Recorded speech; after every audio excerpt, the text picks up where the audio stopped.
Hey guys, how we doing? So we're on another Mother's Basement video. You guys suggested this one. You're doing really well with the suggestions, guys. It's another Sword Art Online one. I love watching these because it's like, I'm like, oh, I love Sword Art Online, and then it's like, oh, stop picking it apart. So this is, what is it? What's in an OP Sword Art Online is worse than you think. So this is what you guys want me to check out.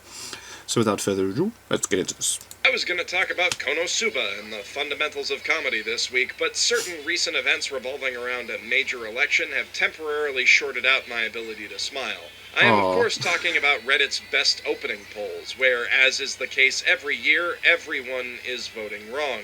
A lot of this I can let slide. Some of it I'll have to murder someone over later, but the most unconscionable thing about these poll results is how successful Sword Art Online openings have been. The anime community at large seems to be laboring under the misconception that SAO's openings aren't terrible. Allow me to dispel that. Sword Art Online's openings start at barely passable and have only gotten worse with each season. With one exception, but I'll get to that. Now, some of you are already typing, but Jeff, the music is so good and the animation is nice and it all syncs up real swell-like. Yeah. And I agree. But those elements are just the bones of an opening. I like to have some meat to tear into, and not only are SAO's OPs light on meat, most of it is rotten. Plus, a computer can make visuals that sync up smoothly with a song, and that computer might actually be more creative than the people working on these OPs. They have a formula that they follow to a fault, and that formula was pretty cliched the first time they used it to begin with. Speaking of, Crossing Field, the least worst one. We start out on what's actually a pretty strong image, a rolling field of hills made out of a matrix-like code that dissolves away to leave us with the title. This is a pretty clever and understated way of presenting the title, and this way of depicting a virtual world, while not unique, is at least uncommon. It sure would be a shame if they dropped all of the clever parts of that and just used the matrix. Oh dear. Oh dear. We'll get to you, Death Gun. Now we see our protagonist, Kirito. You can tell he's the protagonist because he's sullen and miserable and shows up first. This shot tells us he's a bit of a loner and he uses swords. That's it. Next, we see Asuna striding forward, contrasting Kirito in her motion and position on screen. We can tell she's more confident and charismatic than him, and has a sensitive side, and she uses swords. I wish all OPs were this easy. Next, we see Asuna pressed up against a mirror, showing her real and virtual selves in their respective worlds. We rotate around it seamlessly, reflecting the blurry line between real and virtual that is the show's only real theme up until it gets kicked in the head halfway through Alpha. I actually really like the next few shots, a match cut between characters stretching their hands out to touch the virtual sky as it flits by in time-lapse. It really captures the inherent allure of a true virtual MMO, and the way Kirito's hand recoils as the error messages blanket the sky reflects the terror of being trapped in one. It's a cool, atypical reaction shot, and that theme of wonder turning into horror, which is what hooked me on the show initially, carries over into the next shot of the hub plaza opening up into a black void. I'll admit, even though they haven't sold me on the characters, up to this point I'm at least invested in the premise. Then we get to the action shot, and it all starts to fall apart. Yes, this sword fight with Kirito is well animated and well choreographed, but it means nothing, and even that impressive running tracking shot starts to lose its appeal when you see it over and over. I suppose the fight with the Gleam Eyes at least has a bit of meaning to it. Kirito and Asuna are stronger when they fight together, which is the last of that we will see for the rest of this video. Also, am I the only one bothered by the fact that in an MMO with 10,000 players, only Kirito and Asuna are fighting the first raid boss? Because that recurring theme in the show is one of its worst aspects. The shot of Asuna running with her sword is especially impressive as a piece of character animation, at least up until it devolves into a flurry of incomprehensible sword lasers. But next we see shots of 3 female supporting characters, and I defy you to tell me anything about their personalities from these pictures. You don't get anything from that, The trick is you can't, because they don't have any. SAO thinks that hobbies are the same thing as personalities, though, so it shows them with a pet, a blacksmith hammer, and A moping wall? And here's A Yui in moping the wall. most generic representation of a computer ever, slumbering dormant, waiting for the day when she can wake up and completely tank all of the show's dramatic stakes. Here's Kirito standing on a cliff looking at the environments because we need to fill 5 seconds. Now here's the male supporting cast, which the show cares so little about that it doesn't even bother to give them proper backgrounds. And now Asuna and Kirito have done the most generic thing that people with swords in anime can possibly do. Good for them.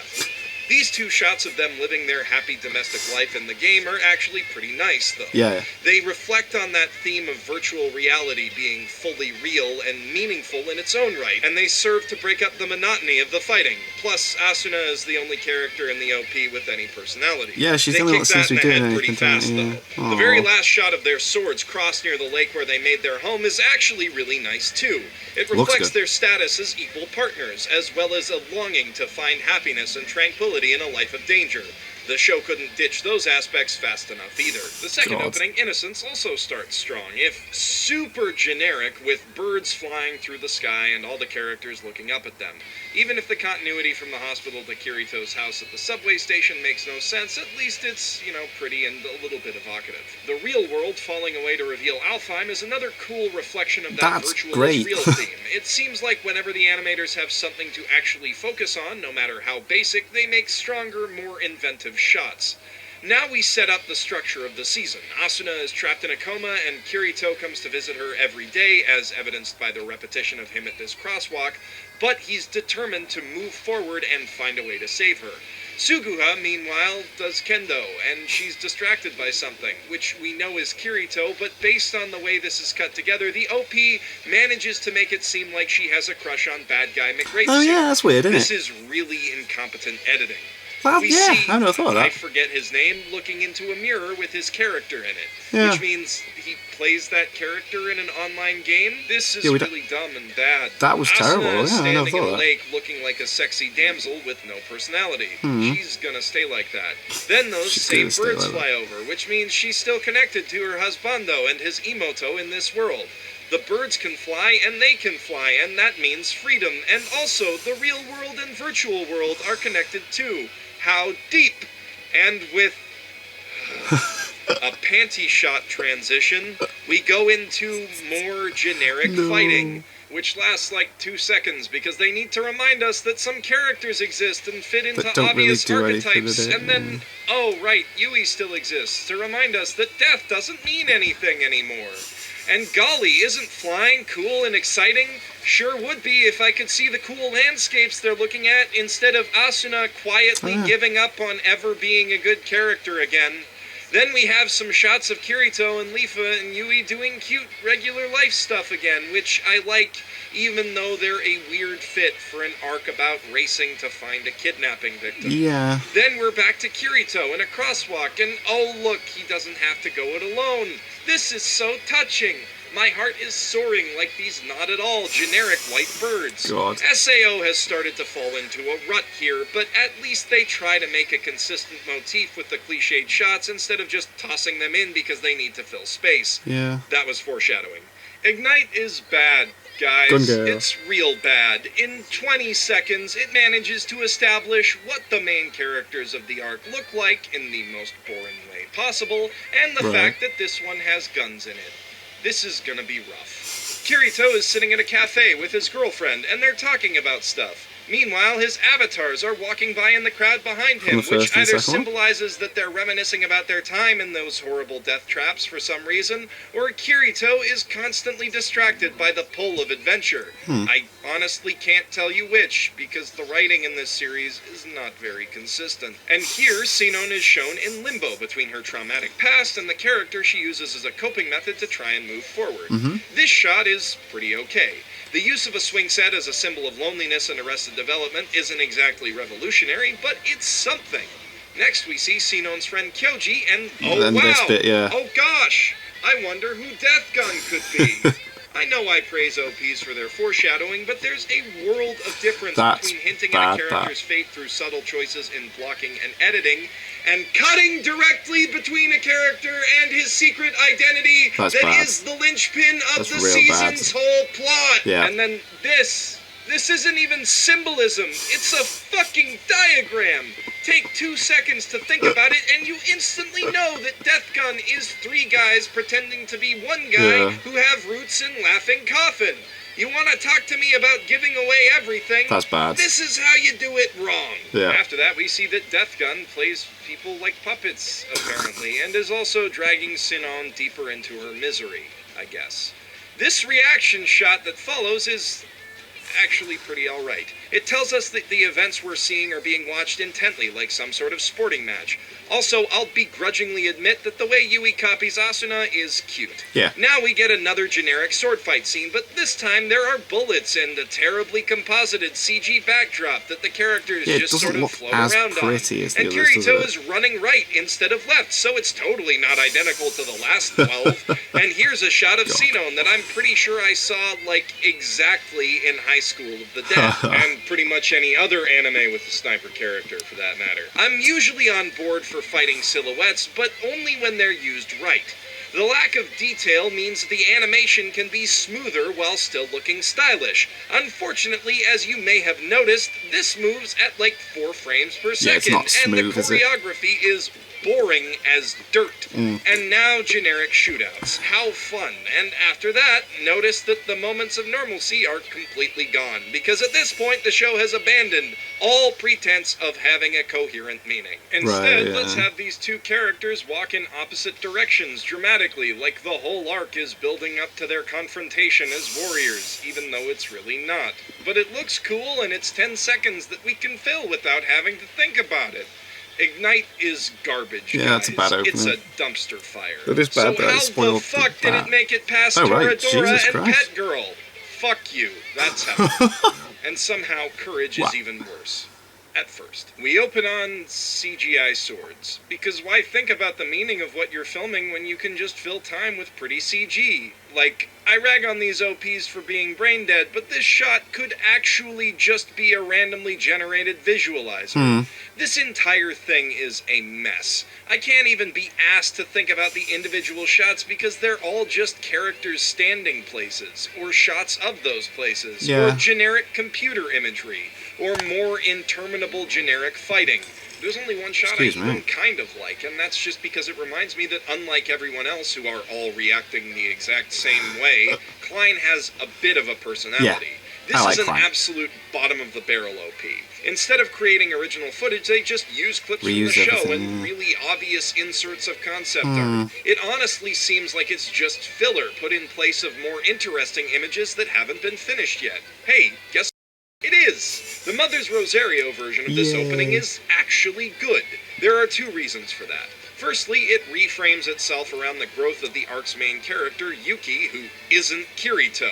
In fact, Kirito isn't in it at all. Hallelujah! Secondly, it actually has a few moments of good, meaningful action. I mean, it's not great. It still uses a lot of the same generic imagery as the first pass of the OP, just with the characters replaced. And we don't learn a lot about them aside from seeing that they sort of fit into archetypes. But these are one-shot characters, so we don't really need to understand much about them beyond what they mean to Yuki. And hey, look! Her party's not a fucking harem! The shot at the beginning of the 2 twins stumbling as they grow up, then picking themselves up and breaking out into running before we're left with just one of them is really meaningful and potently emotional. These sisters have coped with a lot. It killed one of them, and they're placing their hopes on this one VR avatar, which adds further meaning to this Michael Bay shot of a glowing orb pulling Yuki's attention toward the dungeon, a shot which made no goddamn sense when Kirito is the focus, but here it seems like her sister's soul is guiding her. And in between the generic character shots in time with the guitar chords, we get these freaking badass, choppy, rotoscoped moments of Yuki fighting shadows. The next time we see it, Asuna is fighting alongside her, making up for her deficiencies and fumbles. It's not a lot, but there's a bit of character growth. And I really like this first-person shot of Yuki approaching the Floor 27 monolith, wiping away the dust to reveal her friends smiling behind her, supporting her. And I've always been a sucker for that upbeat shonen happy jump. The next shots are pretty trite, but having a likable character in place of Kirito makes them a lot more bearable, and at the end of the OP, we return to the shots of characters going about their everyday lives. SAO remembered what it's about, and it's charming, briefly. This is the first time the show has made flying look fun, too. A few of these shots honestly make me smile. This OP isn't amazing, but it got me interested enough to watch more SAO after Death Gun made me drop it like a fucking rock, and the side story was kinda worth it, almost. Asuna is almost likable again. Yeah. Can't wait for it to go back to not that. With this one exception, the SAO OPs are mostly terrible, and they will continue to be terrible because they don't have to try. I mean, enjoy whatever music you like, but just remember that good music plus good animation does not necessarily equal a good intro. It needs good direction on top of that. That was bad. If you enjoyed listening to me be negative about things for a change, you might like watching my last season recap, which is for summer. I only watched One Punch Man this fall. Speaking of that, you should also check out my OP analysis of One Punch Man. It's pretty good. I might and do if that. you like this or those videos and you want to see more, be sure to subscribe for new content every week. And tell all your friends about the video too. Or your enemies who like SAO. Let's make them suffer together. Thank you for watching, and thank you especially if you're one of the kind folk like these guys on the screen here who support me on Patreon. Your support helps to lift me up when the SAOs of the world have me feeling down. Plus, it's nice to have someone to vent to once in a while. As always, this is Jeff Thu, professional shitbag, signing out from my mother's basement. That was awesome. I hate it. It was had some valid points, but the Gun Girl one, that was bad. That was real bad. I mean, yeah. Don't know what I'm doing with my hair. I don't actually do this with my hair. I just mess with it before I put my hat on, and then I was like, you know. Anyway, I like these Mother's Basements one.